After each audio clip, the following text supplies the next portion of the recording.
Para discutir esse tema de fundos de shoppings, resiliência estrutural ou reinvenção forçada do modelo, nós convidamos Alexandre Rodrigues, Partner and Portfolio Manager da Rio Bravo Investimentos, Juliano Ritt, Head de Malls do Pátria Investimentos e Paulo Tilquian, Portfolio Manager da tese de Shopping Centers da TRX.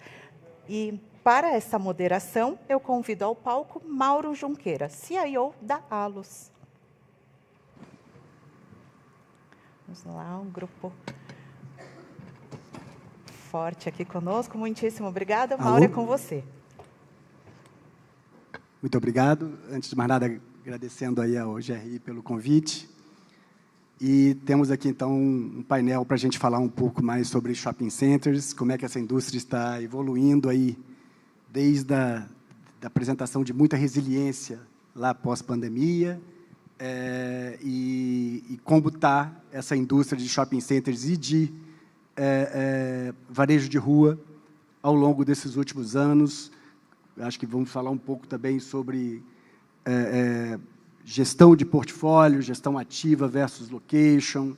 Acho que vale a pena ver, ou seja, as expectativas que nós temos aí para o futuro em relação a crescimento. Falar um pouco também de como é que está o apetite, de como é que vocês veem, principalmente, né? Crescimento desse mercado via aquisição, via greenfield, os vetores que vocês veem. Bom, eu fiz algumas anotações aqui, eu vou começar aqui com uma pergunta, que eu acho que a ideia seria a gente... Bom, eu vou levantar a bola para vocês três, e aí vocês, por favor, fiquem à vontade aí para estar rebatendo a bola, tá? Bom, nessa linha aí, então, eu queria começar com vocês aí, em relação ao portfólio de vocês. Como é que vocês olham hoje para os seus portfólios? Ou seja, uma tese de renda imobiliária resiliente, ou nós estamos falando de uma tese de que exige reinvenção contínua? Como vocês enxergam o portfólio que vocês têm aí, Alexandre? Como é que você vê aí o portfólio aí na Rio Bravo? Eu lembro, você estava falando um pouco da história, né? Um veículo muito focado em agências há anos atrás, e hoje um veículo muito mais diversificado. Como é que você está vendo isso aí? Perfeito, Mauro. Pô, super obrigado aí pela apresentação. Para quem não conhece, sou Alexandre Rodrigues, sou sócio da Rio Bravo Investimentos. A gente participa desse setor através de 2 fundos imobiliários de shopping centers, o Higienópolis e o Gran Plaza, e através do Rio Bravo Renda Varejo, que é um fundo que compra lojas de rua. Então, a gente participa do varejo, vamos dizer assim, através das lojas de rua. Inclusive, 2 belíssimos shoppings, né? Dois ótimos shoppings, com certeza. E eu responderia a sua pergunta, com certeza, a segunda opção. É a opção de que os imóveis precisam de gestão ativa. Ainda que você tenha imóveis muito bem construídos, ainda que você tenha imóveis que, naquele momento, tem muita demanda, que tenham contratos atípicos de longo prazo, você vê, o nosso fundo já tem 14 anos de história. Então, é um fundo que já passou por um ciclo de contratos atípicos inteiros, que já teve que renovar agências bancárias, que já teve que realugar imóveis que, há 14 anos atrás, tinham uma demanda muito diferente do que tem hoje. Então, eu diria que o gestor imobiliário, sim, precisa sempre ter um foco claro em encontrar as melhores oportunidades para aqueles imóveis. Então, eu diria que é muito mais a segunda opção. Agora, mesmo nos fundos que a gente tem, vamos dizer assim, uma gestão passiva, então lá não temos, nos nossos shoppings, não temos um mandato para comprar outros shoppings, né? O mandato é para manter a governança e, obviamente, performar o melhor possível aqueles shoppings que já existem, né? Então, nesses casos, a gente tem, vamos dizer assim, investidores que são praticamente family offices, né? Então, são fundos que têm propósitos diferentes dos fundos que têm visões de serem grandes, de ter escala e tem tamanho. E, claro, a gente tem isso para a RBVA também, acho que tem investidor para todo tipo de veículo, mas são veículos que, ainda que sejam gestão passiva, eles exigem todo esse trabalho de governança e de disciplina para que os shoppings performem bem e continuem tendo uma boa governança.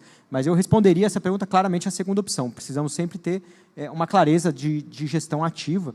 E aí posso dar até alguns exemplos aqui, por exemplo, no RBVA. A gente, nos últimos 3 anos, tivemos algumas rescisões de agências bancárias. Então, esse fundo ele realmente nasceu como um fundo de 100% agências bancárias, nasceu para fazer um sale-leaseback para a Caixa Econômica Federal.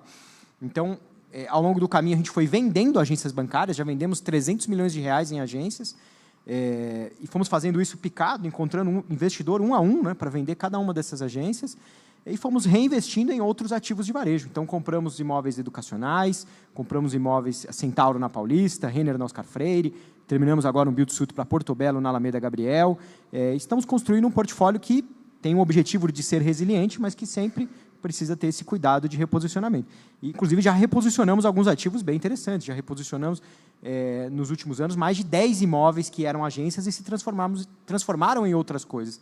Então, a gente já transformou a agência bancária em supermercado, já transformou a agência bancária em academia, em restaurante, em farmácia, em self-storage. Então, a gente foi encontrando o melhor caminho para cada um daqueles ativos para sempre ter a melhor rentabilidade possível para cada um desses imóveis.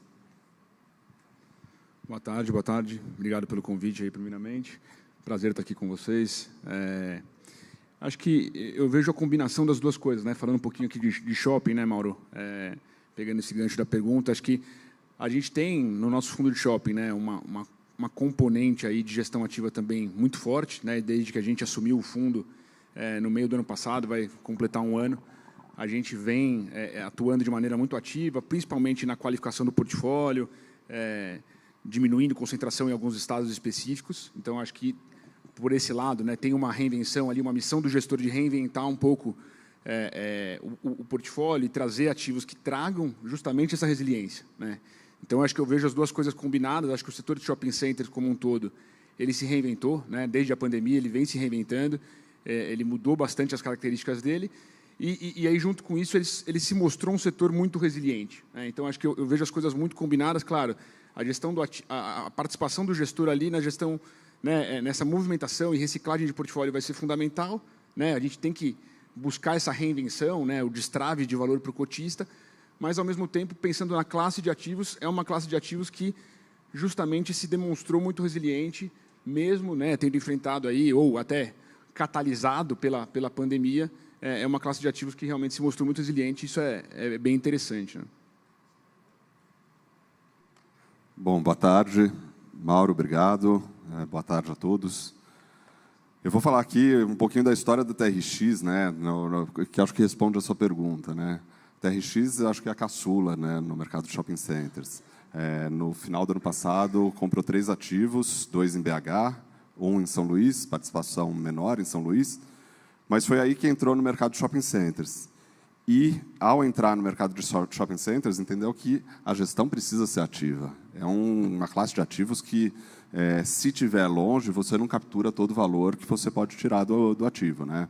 Então, e até eu venho, para mim é uma novidade estar aqui, né? Minha experiência vem de dentro da indústria de shopping centers, né? Tive quase 12 anos de Grupo Iguatemi, e eu chego justamente para olhar portfólio e, ao mesmo tempo, olhar e maximizar o resultado do ativo. Então, o fundo precisa estar próximo do administrador, o fundo precisa estar próximo das grandes administradoras também, quando tem parceria, para justamente conseguir destravar valor, buscar o melhor resultado. Porque é interessante até perguntar se o mercado está se reposicionando ou não.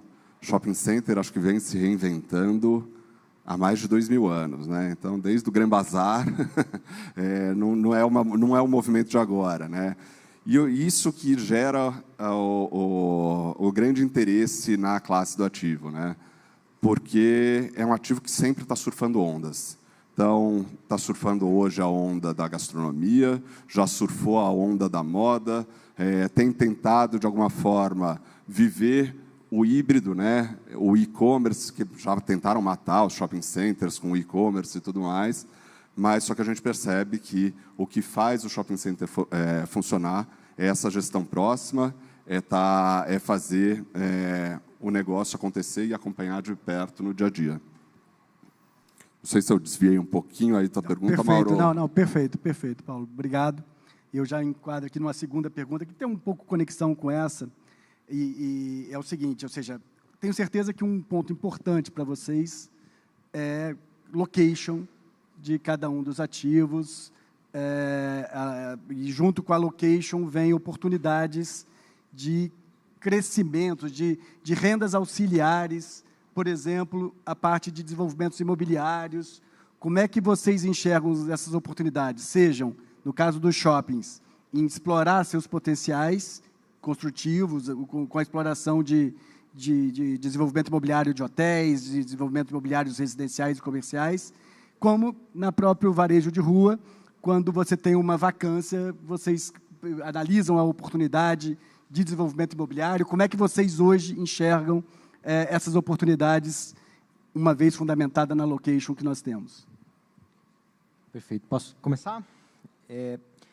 Acho que é uma ótima pergunta, Mauro. E, realmente, a localização continua sendo, sempre foi no real estate, né?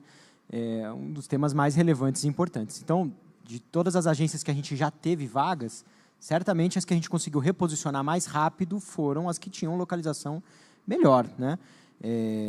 Claro que localização, às vezes, também não é tudo, né? A gente, às vezes, precisa de uma adaptação técnica do imóvel, a gente precisa encontrar a melhor narrativa para cada um desses imóveis, mas a localização ajuda muito.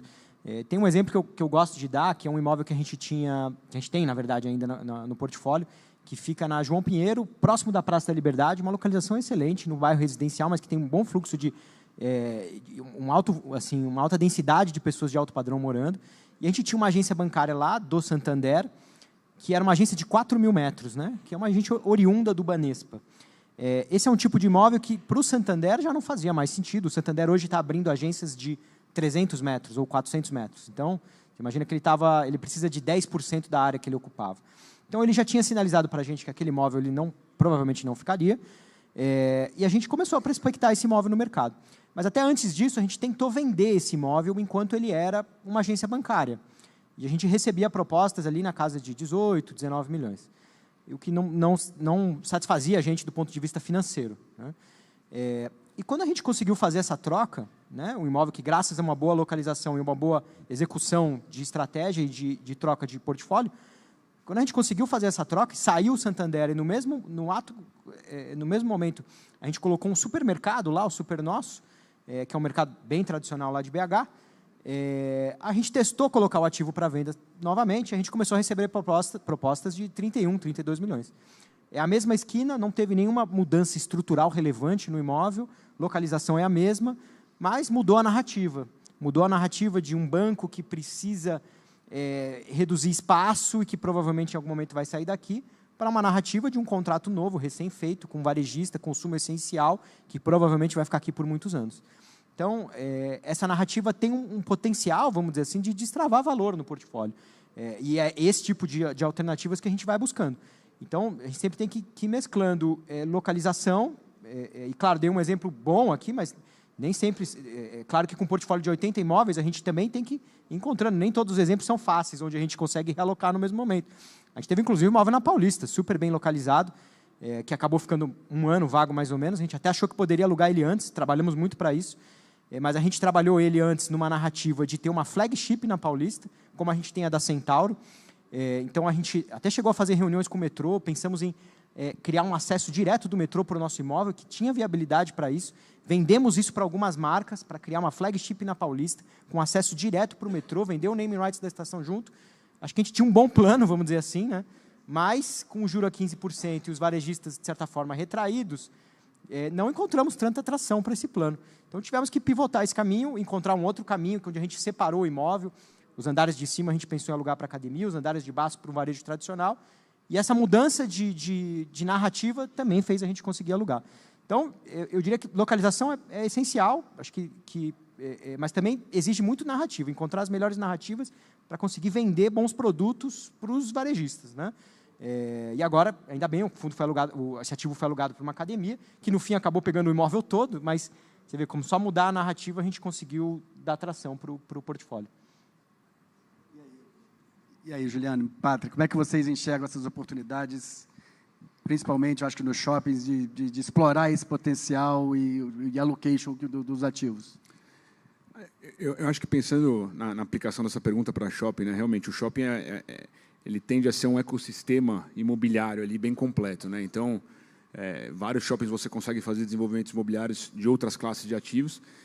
E hoje você até vê, né, muitos lojistas utilizando, né, o espaço do shopping ali muito para aproveitar até a parte de entregas online, né? Então, o próprio lojista está usando o ativo que inicialmente não tinha sendo pensado para isso, muitas vezes ali como um hub de last mile, algum outro uso importante dentro da cadeia operacional dele, justamente por ser uma localização ali consagrada, né? Então, acho que a localização é meio binário, né? Se a localização não for boa, dificilmente vai fazer sentido investir em imóvel.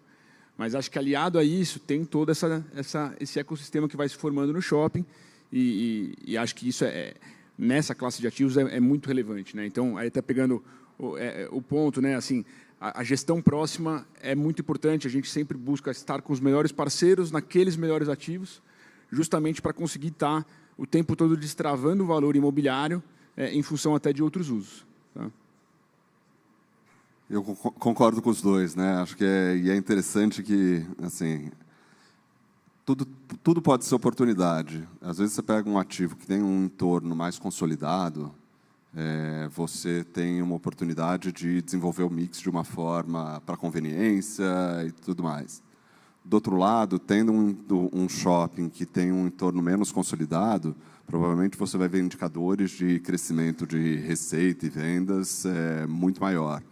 Então, assim, o shopping, de um lado, ele trava, né, o uso, mas, do outro, ele abre infinitas possibilidades, né? E acho que, até pegando um gancho aqui, a gente viu essa semana, né, a divulgação do desenvolvimento imobiliário no Parque Dom Pedro, da própria Allos.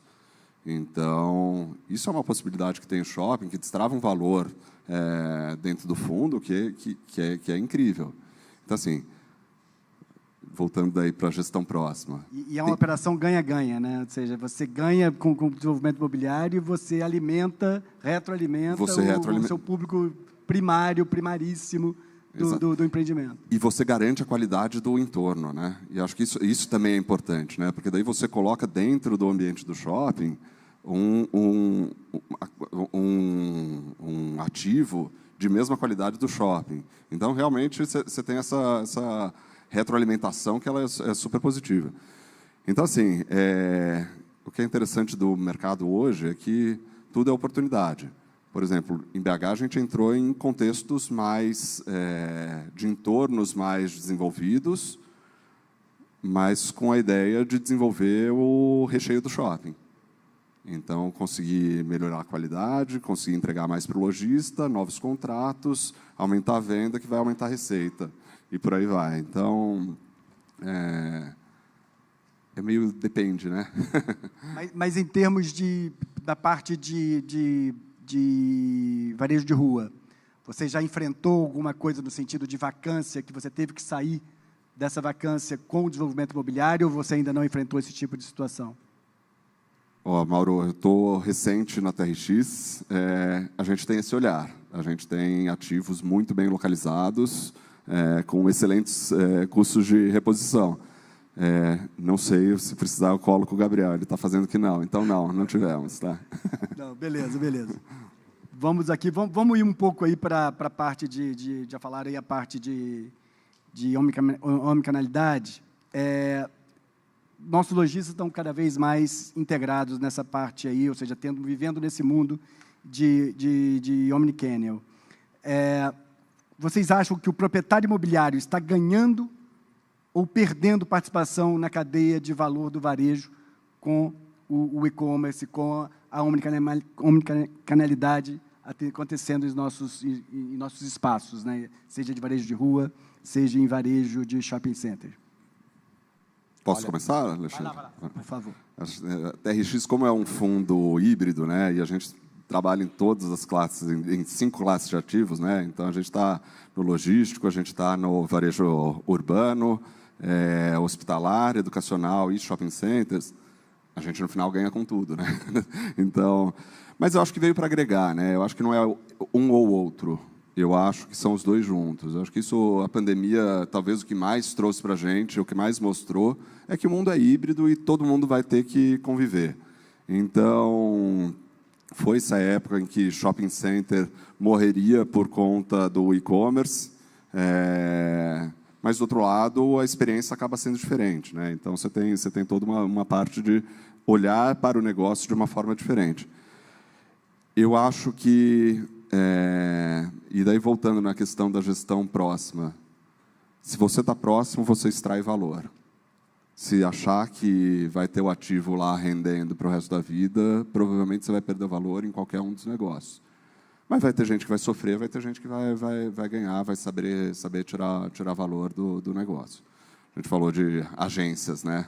Agências estão mudando. Se você não souber se reposicionar, o Internet Banking mata todo mundo, né? Então, no final, eu acho que é conseguir usar o ativo e, eventualmente, entender que a produtividade de venda, né, talvez não seja a mesma, mas a receita para o proprietário pode crescer.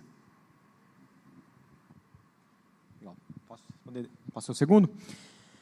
Eu diria que o Omnichannel tem várias faces, vamos dizer assim, para o proprietário imobiliário. Eu diria que, primeiro, é até difícil considerar isso, porque o varejo, nos últimos anos, ele não é um passeio no parque, ele tem sido difícil, vamos dizer assim, né? A gente está vendo, em geral, vendas no varejo segurando em linha, ou às vezes até, em alguns casos, um pouco abaixo da inflação. Então, a gente diria que estamos num ambiente econômico um pouco mais desafiador. Em linha com isso, o Omnichannel trouxe oportunidades, trouxe desafios para alguns outros imóveis, e acho que o nosso papel como gestor imobiliário é sempre estar de olho nessas oportunidades. A gente vem querendo e buscando construir um portfólio dentro do RBVA que pudesse ser a prova de balas desse tipo de situação. Então, por exemplo, a gente comprou a Centauro na Paulista em 2019, até antes da pandemia. E o que nos encantou muito na Centauro da Paulista é que lá não é um lugar só para você ir comprar um tênis e ir embora. Ele é um lugar de experiência. Então, lá você tem, por exemplo, um telão para você assistir jogo de futebol. Lá você tem, por exemplo, uma oficina de bicicleta. Se você estiver passeando de bicicleta na Paulista, quebrar a sua bicicleta, você pode ir na Centauro e consertar a sua bicicleta. Lá tem esteira para você testar tênis de corrida. Lá tem ações online e offline que eles fazem. Então, acho que esse é um exemplo também muito bom de como também o Omnichannel, né, a omnicanalidade, tem várias facetas. E onde o offline também pode trazer lucros para o online, né? Então, você traz um cliente para dentro da sua loja, tem a presença física que encanta o cliente e que depois pode gerar vendas no online em outros momentos. Então, esse é um caso que a gente enxerga com muitos bons olhos, onde os imóveis bem localizados, que estejam em regiões de alto fluxo, podem se transformar em flagships, em lojas de experiência. E eu acho que esse é um tipo de imóvel de varejo que tende, no momento atual, a onde o proprietário tem mais poder de barganha, onde o proprietário consegue negociar aluguéis melhores, consegue negociar melhores revisionais e renovações dos seus contratos de locação. Então, é esse tipo de portfólio que a gente está querendo, que a gente está construindo no RBVA. Além da Centauro na Paulista, tem a Renner na Oscar Freire. A gente acabou de construir, em conjunto com alguns investidores, e compramos 100% do imóvel agora, um imóvel da Portobello, na Alameda Gabriel, que é um imóvel também, um projeto do Isai Weinfeld. Para quem ainda não foi, que quiser conhecer, super convidado a conhecer. É um imóvel assim, realmente espetacular. Você entra, você tem a sensação de estar numa obra realmente feita, tudo nos mínimos detalhes, para você estar num showroom da Portobello. Então, de verdade, se você vai nesse imóvel, você acaba saindo de lá querendo reformar a sua casa. De tanto que a experiência encanta naquele imóvel. Esse é um tipo de imóvel que o proprietário tem poder de barganha, que o locatário não vai querer sair. Então, eu acho que tem várias faces da questão da omnicanalidade. Onde alguns imóveis podem, sim, ser vencedores, outros podem não ser, e os que não forem, é esse pensamento de procurar outros usos, procurar o melhor uso. Se, de repente, alguns dos imóveis da nossa carteira começar a perder tração e perder locatário, faz parte, né? A gente tem um fundo de 14 anos com diversos locatários, inquilinos, e em algum momento eles vai fazer parte de alguma reciclagem de locatários. A gente tem que estar atento para o mercado e tentar entender qual que é o melhor locatário para aquele tipo de imóvel. Não, legal. Acho que tentando voltar um pouco, né, responder aí, o dono do imóvel, né, ele ganha com essas variedades de usos. Acho que, no geral, acho que a resposta mais simples é sim, né? Acho que no final do dia, se o locatário tiver com a saúde financeira boa, tiver usando o imóvel para vários fins e tiver aumentando a receita dele, muito provavelmente o locador, né, o proprietário do imóvel, vai conseguir se apropriar disso em alguma revisional ou em alguma negociação ali que venha a ser travada, né? Então, acho que é sempre positivo, tá? Não consigo ver isso como negativo para para nós De proprietários. alguma de forma, imóveis. você vai conseguir pegar do outro lado e vai conseguir tirar um pedaço do incorporador, ou seja, do proprietário dentro do imóvel. É isso, é isso. Acho que na medida que vão tendo outros usos, né, dado todas essas características positivas, né, vindas dos imóveis, em algum momento isso vai refletir, deveria refletir para o proprietário. O que eu acho que o proprietário muitas vezes não está ainda absorvendo tudo que pode em relação a essas outras fontes de receita que acabam sendo geradas ali na operação. Tá? Então, acho que tem um espaço ainda para nós, proprietários, e aí no caso de shopping a gente conta muito com as administradoras, né, de se apropriar um pouco de todos os usos desse imóvel. Né? No final do dia, o imóvel está sendo usado para mais coisa, está gerando mais receita, e muitas vezes ali, no caso de shopping especificamente, o aluguel variável ainda não está refletindo tudo isso. Então, acho que o omnichannel e esses outros usos, eles exigem que os proprietários estejam sempre muito atentos para conseguir absorver outros ganhos, né, e se apropriar disso de uma maneira equilibrada, claro. Né? O locatário está ganhando mais, eventualmente, também por conta do imóvel. Então, beleza. Ô, Mauro, posso só Por complementar favor. até um Por ponto, favor, um ponto que o Juliano trouxe. É interessante ver, né, principalmente shopping, a quantidade de novas receitas que estão vindo, né? Então, mall e merchandising, como isso tem trazido, todos os painéis, exploração de fachada, locações temporárias, tudo isso destrava um valor para o proprietário que não necessariamente é o varejo tradicional, não necessariamente é a visão que a gente tinha de shopping, de pagar aluguel percentual e a receita de estacionamento. Então, querendo ou não, as administradoras que estão conseguindo aproveitar bem, conseguem sim gerar um valor, porque hoje tem muito mais possibilidades de venda do que se teve no passado. Antigamente era a locação da loja, basicamente. E mal se explorava mall e merchan. Então, assim, e da mesma forma, a própria fachada de rua, das lojas de rua também estão sendo comercializadas. Isso é um valor que, eventualmente, o locatário vai absorver no curto prazo, mas que dá para passar para o locador também. Então, é bacana pensar nisso. Beleza. Vamos mudar um pouquinho agora aqui, vamos falar, na verdade é continuar, né? Falar um pouco agora sobre, daqui para frente, oportunidade de crescimento. Onde é que quais são os principais vetores de crescimento que vocês enxergam para os respectivos aí portfólios, veículos, nos próximos anos? Nós estamos falando aí de crescimento de valores de receita de venda e aluguel percentual, estamos falando mais, onde é que vocês apostam? Crescimento do aluguel ou da reciclagem do portfólio com melhor uso, ou ainda com investimentos em projetos de greenfields, em build-to-suits, onde você acha que virão os principais vetores de crescimento dos portfólios aí nos próximos anos? Então, vou aqui. já está fácil aqui. Bom, falando especificamente de shopping center, hoje TRX tem 6,2 bi em ativos, são só 3 shopping centers. Então, a TRX tem plano, sim, de crescer o portfólio, tá? E daí seja com participações, trophy assets, assim, uma estratégia bastante ampla aí de crescimento, tanto dentro de shoppings quanto nas outras classes de ativo que já vem trabalhando.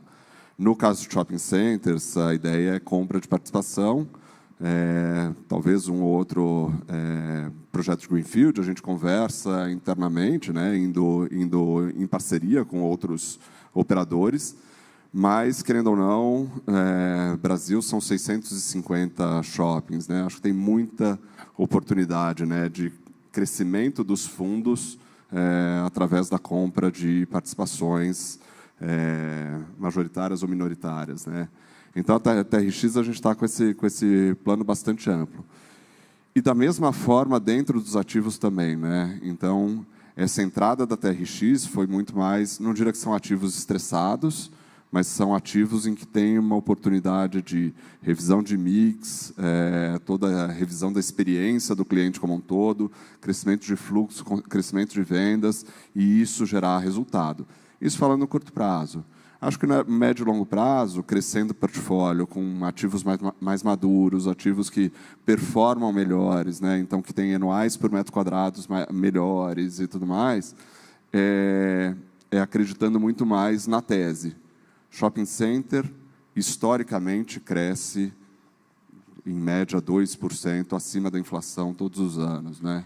Então, por isso que é uma classe de ativo que tem seu potencial e que agrega para o fundo, agrega para a gente conseguir entregar o resultado que o cotista espera, né? Vou separar a resposta aqui no visão de crescimento do setor e nossa estratégia enquanto Pátria, né? Acho que, começando pela última, acho que a nossa estratégia enquanto Pátria ela é muito clara em relação ao nosso fundo. Acho que a ideia é ter, de fato, um flagship, né, dentro dessa classe de ativos de shopping center. A gente está com um fundo hoje de 2 bi, e a gente imagina que esse fundo aí vai ter um crescimento expressivo nos próximos anos, mas não crescer por crescer, né? Acho que isso é importante, essa mensagem é importante, a gente cresce qualificando, né? Então, acho que todos os movimentos aí desse primeiro semestre têm sido muito nessa linha de conseguir qualificar o portfólio, conseguir trazer trophy assets, e, ao mesmo tempo, em paralelo, claro, e trazendo volume para o fundo, para diminuir volatilidade, para aumentar, né, a liquidez ali, para conseguir receber players até institucionais dentro do passivo. Então, acho que essa estratégia está bem clara e está sendo executada. Olhando para o mercado, né, a gente não vislumbra greenfields para shopping center, pelo menos dentro desse veículo, né, que a gente fala de fundo imobiliário. A gente tem dificuldade de enxergar ainda, nos próximos 2 anos, talvez, desenvolvimentos novos. Tá? Então, acho que para os portfólios existentes, e aí não só para o portfólio do Pátria, mas para o mercado como um todo, isso tende a ser positivo, né? Porque você vai continuar com a mesma oferta e você tem uma demanda crescente, então deve pressionar aí um pouco os preços de locações de uma maneira geral, eventualmente, se a taxa de juros der um refresco aí, o varejo volta um pouco, melhora consumo. Acho que são vários aspectos que podem trazer crescimento para o setor, tá? Mas realmente, greenfield, acho que com esse patamar de taxa de juros, acho que é um pouco mais difícil no curto, médio prazo. Hein? Perfeito. Aqui do nosso lado, Mauro, via RBVA, a gente acha que tem já bons players, vamos dizer assim, com fundos de shopping, então a gente está focado muito mais em ter um fundo de varejo amplo do que um fundo de shopping. A gente até tem mandato para comprar shopping centers, mas a gente tem procurado, vamos dizer assim, não competir diretamente com os outros fundos de shopping. A gente acha que já tem fundos muito consolidados fazendo isso, e a gente está procurando um oceano onde a gente acha que tem oportunidades, vamos dizer assim, que são mais adequadas para a RBVA, de lojas de rua, de varejo mesmo. A gente acha que tem muita oportunidade nesse segmento, é um segmento ainda pouquíssimo explorado por fundos imobiliários, onde é possível a gente encontrar excelentes oportunidades de crescimento, de requalificação. Então, por exemplo, o imóvel que a gente fez da Portobello era uma agência bancária do Itaú, que a gente comprou para fazer um desenvolvimento e para transformar ela numa flagship da Portobello com o projeto do ISAI. Então, esse tipo de oportunidade é o que onde a gente acha que consegue extrair mais valor, onde a gente acha que consegue participar, vamos dizer assim, de certa forma, de algum desenvolvimento, algum build-to-suit. O nosso fundo é um fundo de renda, especialmente, então, nosso objetivo não é necessariamente, nem especialmente, ser um fundo de desenvolvimento, de build-to-suit, ou de participar de construções, mas a gente pode fazer isso dentro de algum limite do portfólio, desde que isso não atrapalhe a nossa distribuição de rendimentos, e focando em encontrando oportunidades no varejo de rua. Acho que tem muita oportunidade, tem muito imóvel ainda em mãos de famílias que eventualmente podem querer integralizar esses ativos no fundo. Foi o caso que a gente fez agora com a RBVA, concluímos mais uma emissão de cotas com alguns proprietários de bons imóveis querendo ser nossos sócios dentro do RBVA, então integralizaram bons imóveis dentro do RBVA. Eu acho que esse é um caso, esse é um tipo de case que a gente acha que tem, vamos dizer assim, potencial de valorização, tem potencial da gente extrair valor, tem potencial de requalificação. E o varejo também tem uma coisa interessante, que a gente estava até falando um pouco, né, agora há pouco, ele tem um potencial de você extrair valor, vamos dizer assim, comprando ativos no atacado e vendendo no varejo. Né? É o que a gente foi fazendo com as agências bancárias, é o que o pessoal do Pátria também fez, TRX também fez, que é você conseguir comprar um portfólio de vários ativos, num cap rate maior, e depois vender isso individualmente para investidores individuais com cap rate menor, com um investidor que tem um outro custo de oportunidade. E é até interessante, curioso, porque esse investidor, no final, não dá nem para dizer que ele está errado, ele tem outra estratégia do que um fundo imobiliário, ele não está olhando só o yield. Então, por exemplo, já teve um comprador de imóvel nosso, que era um proprietário de uma clínica odontológica popular, comprou uma agência da Caixa e estava pensando que, se um dia a Caixa sair de lá, ela vai montar o consultório dela ali. Então, você vê, esse imóvel tem um valor para essa pessoa que não tem para a gente. Então, por isso que ele aceita cap rates mais baixos. E por isso que a gente consegue reciclar o portfólio. A gente já vendeu para proprietários que, por exemplo, ele tinha 2, 3 imóveis na mesma região, queria comprar um terceiro, um quarto, porque ele consegue controlar melhor o preço de locação da região.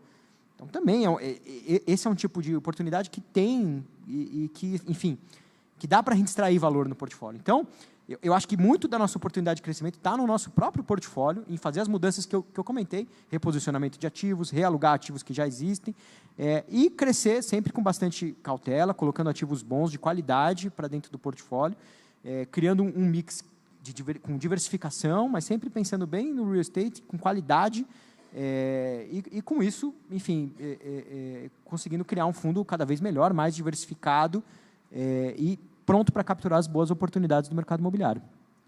Ainda nesse ponto de crescimento, um pouco aí da parte de funding para isso, ou seja, foi mencionado aí, ou seja, a parte de cenários macros não tão positivos ou bem negativos. Como é que vocês veem como alternativas, o que vocês veem como alternativas para conseguir o funding para essas formas que a principal forma de crescimento é investimento, no caso mencionado aí. Quais são as alternativas que vocês veem para esse investimento? É a captação de um follow-on ou outras coisas? Como é que vocês veem como alternativas para gerar o funding para esses investimentos? Perfeito. Posso começar essa? Eu diria que, realmente, no mercado de juros, aí, beirou 15%, o mercado de capitais está muito mais restrito. Então, a gente, como gestor de fundo imobiliário, precisamos ter uma cautela com os recursos do fundo. Então, a gente tem atuado com bastante cautela, preservando caixa, segurando a alavancagem e mantendo o fundo sempre com uma saúde financeira boa, para que, obviamente, não seja preciso ter que vender ativos para pagar a alavancagem. Então, a gente também temos uma cabeça muito conservadora em relação ao caixa, em relação à situação que estamos, onde a captação de, principalmente, recursos novos é muito mais restrita do que era há 3, 4, 5 anos atrás. Claro que esse ambiente pode mudar, temos otimismo que ele mude, queremos muito que esse ambiente macro mude e que a situação, vamos dizer assim, para a captação de novos recursos mude. Mas a gente tem conseguido, ainda nesse momento mais desafiador, viabilizar a aquisição, principalmente fazendo boas parcerias com proprietários de imóveis, que têm imóveis com características semelhantes aos que a gente tem e gosta no RBVA. Então, é o caso da Portobello, é o caso do imóvel que a gente comprou agora, que é o Pátio Maria Antônia. É um imóvel que fica na frente do Mackenzie, super bem localizado, um fluxo de pessoas muito grande ali, e tem um food hall, basicamente, uma operação basicamente de lojas satélites de food hall e uma academia no fundo, que funciona como uma espécie de âncora. Então, ele funciona como um pequeno shopping, vamos dizer assim, né? Na frente do Mackenzie, e que os proprietários quiseram ser sócios do RBVA. Então, eles integralizaram esse ativo no RBVA e passaram a ser nossos sócios. Então, esse é o tipo de oportunidade onde a gente consegue continuar crescendo o fundo, continuar ganhando diversificação. Então, só nessa operação a gente ganhou mais locatários, ganhamos mais Smart Fit, ganhamos McDonald's, Subway, Oakberry, conseguimos trazer uma diversificação de portfólio de locatários maior, sem necessariamente conseguir acessar o mercado de capitais via novos recursos. Que esse ambiente, nesse momento, sim, é mais desafiador, eu diria assim. Acho que o mercado é bem criativo, né? Sempre acabam surgindo soluções. Acho que 2, 3 anos atrás o mercado começou a fazer transações em cotas, né? Que nada mais do que uma alternativa aí para a escassez de funding. O ano passado, esse ano, tem saído alguns veículos, né, com cota subordinada, cota sênior, diferenciação de classes de cotas dentro de um mesmo veículo, que no final do dia nada mais do que proteger o investidor da cota sênior no momento de taxa de juros alta, né, onde a gente tem uma dificuldade nos retornos. E acho que a terceira alternativa, né, em relação a essas duas que o mercado já vem fazendo e que acabam suprindo um pouco a escassez de follow-on de dinheiro novo, de fato, acabam sendo, assim, exigindo, né, acaba exigindo do gestor de ir atrás de retorno, né, exigindo atrás de retorno que, de fato, justifique uma entrada de recursos, mesmo num momento de taxa de juros altas. Acho que, no caso de shopping, as expansões são um pouco o retrato disso, né? Acho que expansões costumam ser muito rentáveis na hora, né, na hora certa, quando são feitas na hora certa, por já terem ali, obviamente, os terrenos todos pagos e costuma ser uma obra mais barata, com risco comercial mitigado, um ponto já totalmente validado. Então, esse tipo de deploy de capital acaba sendo muito rentável e aí supera até os benchmarks de hoje. Então, acho que são alternativas que o mercado vai tendo e que a gente vai criando para conseguir, de fato, né, continuar crescendo, continuar diversificando o risco. E a gente mesmo, né, fizemos expansões agora nesse último ano que estão com taxas internas de retorno acima de 20%. Né? Então, acho que são investimentos que, mesmo em momentos mais difíceis, eles acabam se justificando. Tá? Eu acho que os dois passaram por praticamente todos os pontos. Só uma coisa que eu complementaria é o seller's financing, né? Que isso, assim, acho que está todo mundo querendo fazer negócios e hoje os vendedores têm sentido que a forma de viabilizar então financiando a operação, né? Então isso tem sido um mecanismo importante para que o negócio aconteça, mesmo que o pagamento aconteça parcelado por aí, né? Acho que o Juliano falou, ou seja, o mercado é criativo, né? Ou seja, os gestores são criativos. Exatamente. E aí as oportunidades são criadas, são construídas e consegue fazer operações que sejam bom para os dois lados. E normalmente é um mix de todas essas opções, né? Então, cota, seller's financing, expansão, troca de ativos e por aí vai, né? Beleza. Bom, indo antes de a gente abrir aí para uma parte de perguntas, pensando em riscos, se vocês pudessem apontar aí nos seus respectivos portfólios, que vocês apontariam aí como os maiores riscos que vocês poderiam ver daqui para frente, nos próximos anos, aí nos seus portfólios? Sejam shoppings shoppings que não, com atierização menor, shoppings não tão bem localizados, não tão dominantes, ativos de rua mal posicionados, formatos grandes, menos eficientes, onde vocês apontariam os principais desafios, os principais riscos para os respectivos portfólios? Se é que eles existem. Sempre existem. Só pode um? Começar? Vai lá, começa. Eu acho que assim, eu acho que é a atenção que a gente tem que ter com a qualidade dos locatários que a gente tem. Eu acho que esse é o principal ponto de atenção num cenário de pressão de juros, num cenário de pressão de varejo, endividamento de famílias e tudo mais, esse acompanhamento da venda do lojista, né? Eu acho que diria que esse é o principal ponto de atenção. Lógico, a gente diversifica, né, os locatários para não ficar extremamente exposto, mas para mim o principal ponto de atenção é essa qualidade do locatário. Porque normalmente a gente tem contratos que são bem amarrados, bem protegidos e tudo mais, mas uma RJ, isso querendo ou não, é a preocupação que a gente acaba tendo. Acho que é um pouco isso, né? Acho que no final do dia os riscos que a gente vislumbra para o nosso portfólio acabam sendo muito mais os riscos atrelados aos movimentos macroeconômicos, né? Então acho que tem sido um ano difícil, um ano que começou muito mais otimista do que está, e na medida que isso, né, se perpetua ou se alonga mais, né, toda a situação ali de inflação pressionada, a gente no varejo principalmente acaba ficando exposto, né? Então isso vai desde o endividamento das famílias, que impacta consumo, até eventualmente algum problema de crédito com o locatário, mas acho que são diversas nuances, mas de fato acho que pensando em riscos, acho que o risco que o varejo está exposto está muito atrelado aos movimentos macroeconômicos. Eu não vejo nenhum risco específico da classe. Acho que a classe já se mostrou resiliente, já se mostrou capacidade, né, já demonstrou capacidade de se reinventar, mas não há como negar que o varejo, de alguma maneira, está exposto a todo esse cenário. Legal. Eu concordo super aí com o Juliano e com o Paulo. Acho que o principal risco hoje está no cenário macro, juros beirando o patamar que está para o varejo, obviamente, não é saudável. As famílias também estão endividadas, isso também traz uma restrição de consumo. Eu acho que esse é o principal risco que a gente tem hoje, que a gente enxerga hoje. Eu diria que, para a gente, como RBVA, como a gente consegue mitigar esse risco?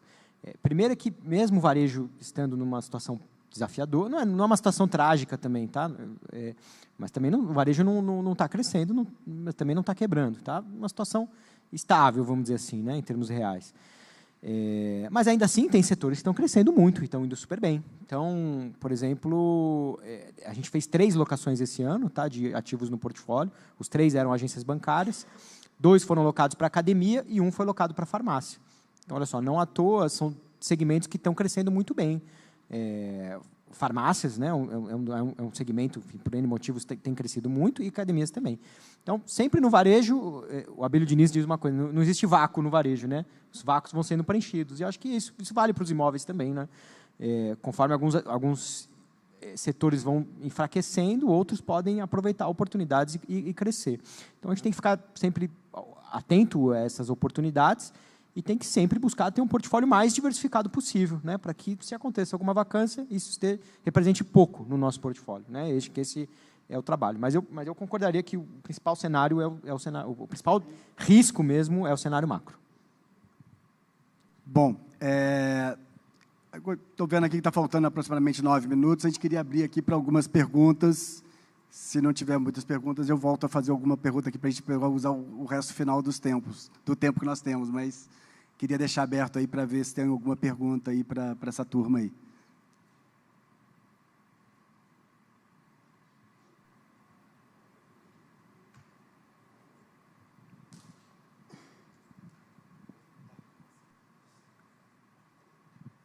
Boa tarde. Vocês veem algum impacto no mercado de shoppings com as mudanças tributárias?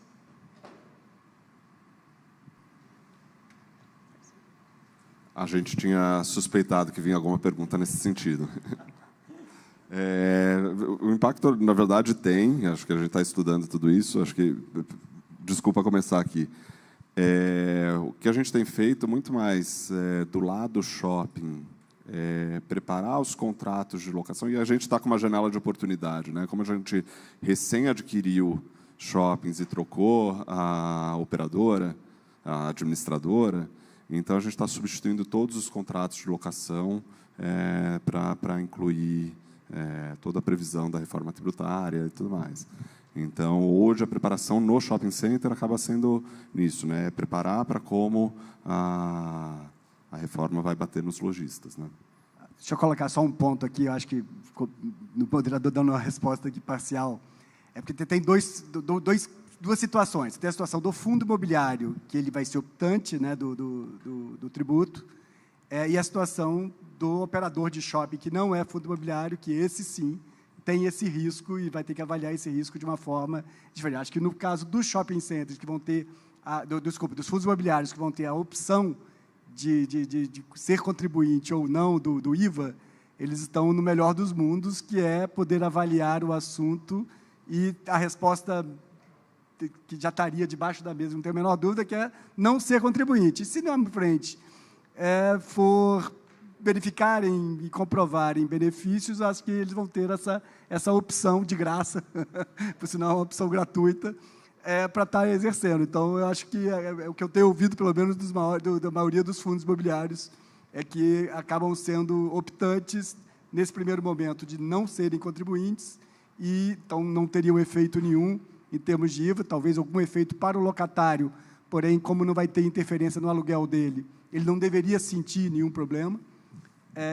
Por outro lado, eles podem estar, no segundo momento, quando tiverem com investimentos e os créditos aparecendo, terem que tomar decisões de serem optantes ou não.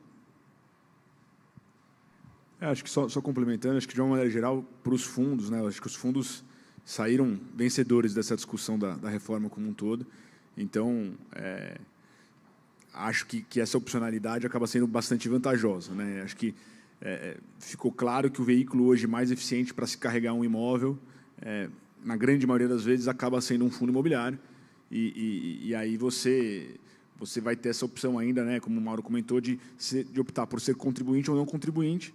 Acho que, num primeiro momento, estando como não contribuinte, você pode aguardar aí as próximas derivadas da reforma e as aplicações dela para ver se tem algum outro cenário mais vantajoso. Mas o as-is, né, já foi uma vitória perto de tudo que foi discutido durante o ano passado e tudo que poderia ter acontecido. Perfeito. E só para fechar, como vocês já responderam sobre os fundos de shopping, e acho que tem realmente essa opcionalidade boa, vamos dizer assim, né? Então, poder escolher ser contribuinte ou não. E vão ter N discussões, porque você pode ser preterido pelo locatário se você não escolher, se o locatário aproveitar esse crédito. Então, tem N discussões que não, acho que é difícil ainda ter poder cravar, né, vamos dizer, o que cada um dos fundos vai fazer, depende da quantidade de investimento que fizer, o quanto de crédito que gerar. Mas acho que, a priori, os fundos concordam, os fundos saem vencedores, ter a opção de não ser contribuinte é boa, e aguardar os próximos passos para ver. Agora, mas, no geral, a reforma foi muito boa, principalmente considerando, para os fundos, né, considerando que, do ponto de vista assim, de ter um veículo isento, versus, vamos dizer assim, uma SPE que recebe aluguel e que paga tributo sobre aluguel, e que vai pagar agora também distribuição sobre os dividendos do aluguel. Então, os fundos imobiliários cada vez mais se consolidam como um veículo fiscalmente muito eficiente. Então, acho que isso também tem um potencial de crescimento para a indústria muito relevante. Vale só lembrar também que a operação de locação ela vai ter 70% de redutor na base do IVA, né? Então, o que vai representar isso? Que lá em 2032 ou 33, já não me lembro agora, vai atingir os 8%, assumindo a base de 26,5%, aí, que era a base que estava sendo anunciada, que seria a base total do IVA. E que isso aí vai ser escalonado, sendo que no primeiro ano, que é 2027, estaria começando com algo próximo de 2% somente, e vai atingir os 8%, que é os 70% de desconto, lá em 2033. Então, realmente, vai ser uma coisa bem suave, que eu acho que vai deixar a discussão menos... o impacto é menor, a discussão fica mais com o locatário, no sentido de ter crédito, ou seja, se o repasse é integral ou não é. Essa é a grande discussão que vai ter no cenário de curto prazo. Normalmente, com essa pergunta, vem a escala 6x1 também, né? Então, como isso impacta, né? Então, se estava já engatilhada, é um negócio que a gente vem trabalhando, né, junto às administradoras, para o impacto, assim, já perguntando e respondendo, né? Mas que realmente, assim, talvez um risco seja esse, Mauro, que a gente não respondeu. É o impacto para o lojista, que, de alguma forma, vai se sentir pressionado, e sempre o primeiro lugar que ele vem pedir é para reduzir o aluguel, né? Então, acho que são coisas que precisam ser adequadas e que vão sendo trabalhadas aí.